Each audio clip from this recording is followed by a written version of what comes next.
Ya, Anda kembali di Breaking News TV One pemirsa. Bung Firman, apa yang kemudian meragukan Anda bahwa sebenarnya bantuan ini memang khusus untuk El Nino? Karena kalau kita lihat tadi pernyataan di persidangan, bahkan Menko Erlangga juga sempat menyampaikan pemerintah Indonesia memang sudah menggelontorkan kok bantuan kepada rakyat miskin, merespon dampak dari El Nino pada tahun 2023 lalu.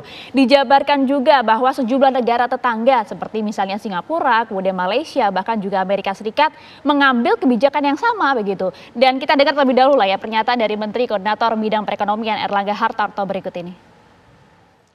Sejak bulan Desember 2023, berbagai negara, termasuk Indonesia, mengalami dampak terjadinya El Nino, di mana beberapa tempat produksi pangan, terutama beras, mengalami gangguan, baik yang tidak bisa melakukan penanaman dan memundurkan jadwal, dan hal ini membuat pasokan pangan seperti beras mengalami gangguan, yang tentunya sangat mengganggu kepada dan berdampak signifikan terhadap masyarakat miskin. Oleh karena itu beberapa negara melakukan bantuan sosial, antara lain Singapura memberikan $800 per orang untuk mengatasi kenaikan biaya hidup dengan anggaran sebesar 13 triliun. Dan ini juga dilakukan di bulan September. Filipina memberikan bantuan tunai untuk 2,3 juta petani, ini juga akibat El Nino, setara dengan 3,47 triliun pada bulan September 2023. Bantuan pangan di India itu 800 juta, 372 triliun, dan subsidi pupuk sebesar 25,5 miliar di tahun bulan November 2023 dan juga diberlakukan Januari 2024. Singapura memberikan paket dukungan hidup untuk hampir separuh penduduk 2,5 juta mulai September 2024. Amerika Serikat memberikan bantuan dalam bentuk food stamp untuk 41 juta orang atau 21,6 juta rumah tangga dengan paket bantuan inflasi yang setara dengan 17 juta dan juga perlindungan dampak perubahan iklim ekstrim dengan nilai setara 835 triliun. Nah, bantuan sosial di Indonesia, misalnya bantuan pangan, itu diberikan kepada 22 juta orang atau 7,9% dari penduduk. Ini lebih rendah dari Malaysia yang 25,6%, Singapura 41,7%, dan India 55,6% dan Amerika 12,1%. Nah, pelaksanaan Perlinsos melalui bantuan sosial antara lain program pemerintah yang terdiri dari pertama bantuan sosial reguler, yang ke B adalah perlinsos lainnya, dan C pada kondisi tertentu. Rincian program perlindungan sosial lainnya sebagai berikut. BLT Dana Desa, ini adalah bantuan kepada masyarakat desa yang bertujuan untuk menahan kenaikan tingkat kemiskinan dan menjaga tingkat konsumsi dan daya beli kelompok termiskin. Pemberian BLT dilakukan sekaligus untuk 4 bulan untuk efisiensi penyaluran. Landasan hukum Undang-Undang 6 tahun 2014 tentang desa sebagaimana diubah dalam Undang-Undang Cipta Kerja. Pada tahun 2023, pemerintah meluncurkan bantuan pangan berupa 10 kilo beras menyasar kepada 21,3 juta KPM penerima PKH atau sembako berdasarkan DTKS dengan realisasi anggaran sebesar 18,1 triliun.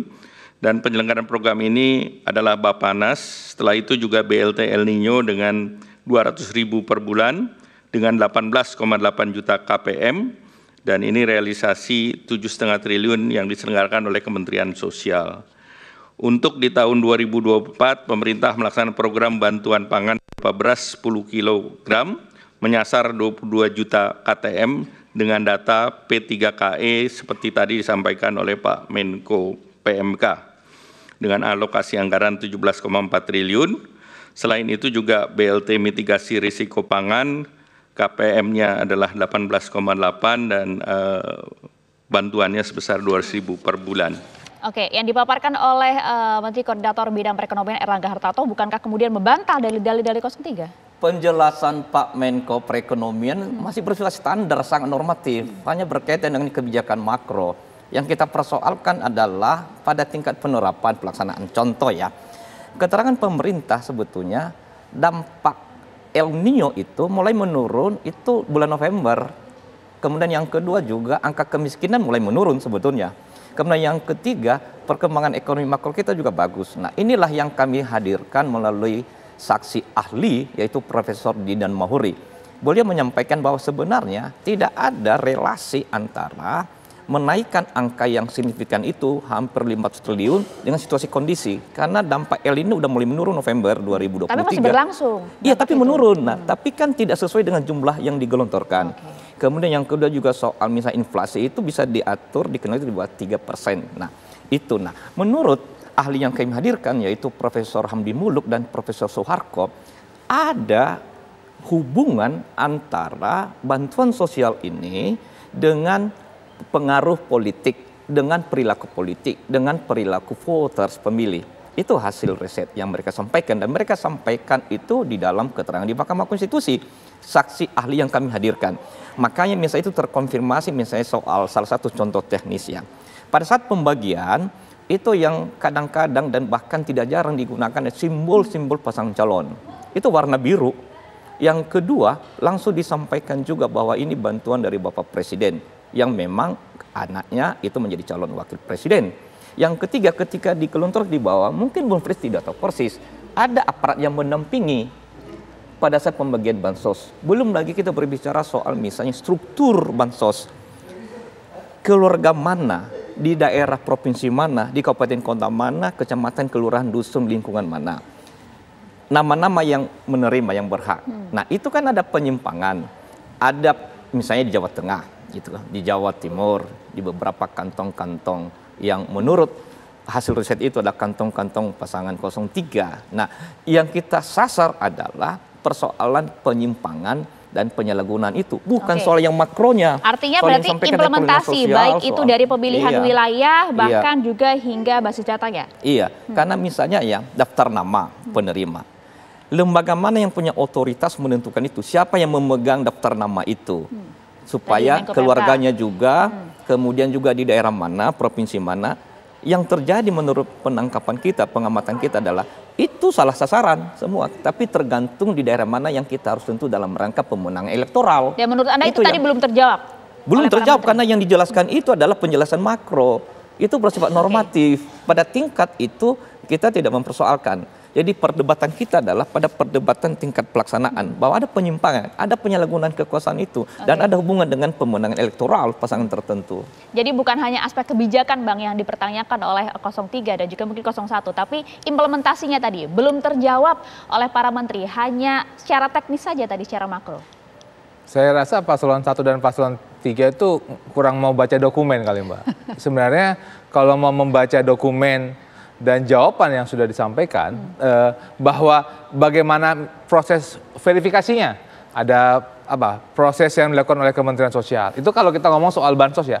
Dan ingat kembali bahwa perlindungan sosial ini kan bukan semua dimiliki oleh Kementerian Sosial. Ada Mendikbud, ada Menteri Kesehatan, ada Menteri Agama, kemudian ada Menteri ISDM dan Menteri Energi misalnya. Itu kan bagian daripada kalau kita ngomong secara pelindungan sosial secara besar gitu kan. Dan yang kedua, pada saat misalnya tadi disampaikan oleh Bang Firman, ada misalnya proses implementasi yang salah. Harusnya bisa dijelaskan di dalam permohonannya. Implementasi itu apanya? Kebijakan kan seakan-akan saya bisa menangkap begini Mbak Maria. Seakan-akan paslon 1 paslon 3 ini mau mengatakan kami nggak masalah, tolong saya diklarifikasi Bang Firman, kami nggak masalah dengan perlindungan sosial, tapi nggak ada masalah dengan bansos, kan itu kira-kira kan. Tapi kemudian protes, kenapa kok angkanya naik? Padahal pada awalnya statement premisnya adalah tidak masalah sama bansos, nggak sama dengan sekarang muncul kata-kata perinsos, tapi oke lah, saya bisa nangkap itu.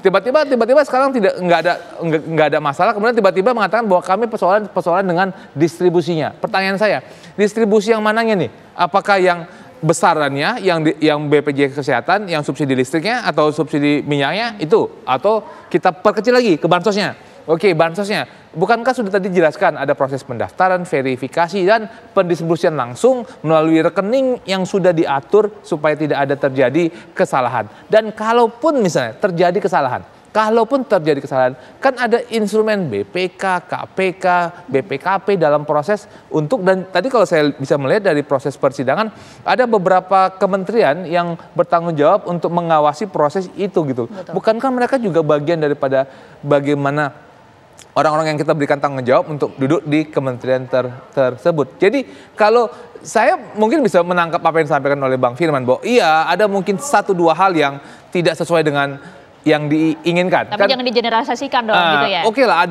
ada beberapa kesalahan. Kan kita kan mengurus 280 juta orang, dan kita tadi ngomong soal penerima tersebut bisa sampai 1 juta orang misalnya. Mungkin ada 1-2 bisa, atau bisa 10 lah dia punya sebuah kesalahan yang terjadi. Nama sebuah program pemerintah, policy yang derajatnya juga sangat berbeda satu sama lain. Tapi kan tidak bisa dikatakan itu seluruh terjadi pada sebuah proses. Misalnya ada klaim dari paslon 1 dan paslon 3. Oh, adanya misalnya adanya ketidaknetralan dari si aparat. Silakan sebutkan daerah mana, contohnya mana, videonya mana, dilaporkan kepada Bawaslu tidak. Kalaupun itu terbukti dari 514 kabupaten kota ya, dan dari hampir 50.000 kecamatan misalnya. Kalaupun itu terbukti di 10 kecamatan, kalau ini terbukti, apakah itu bisa mengeneralisasikan bahwa ini adalah sebuah terkonsolidasi supaya upaya yang sudah tersistematis? Kan itu yang saya tidak bisa menemukan, itu tidak ditemukan dalam apa yang disampaikan oleh paslon 1 dan paslon 3. Ada berbagai bentuk jenis pelanggaran.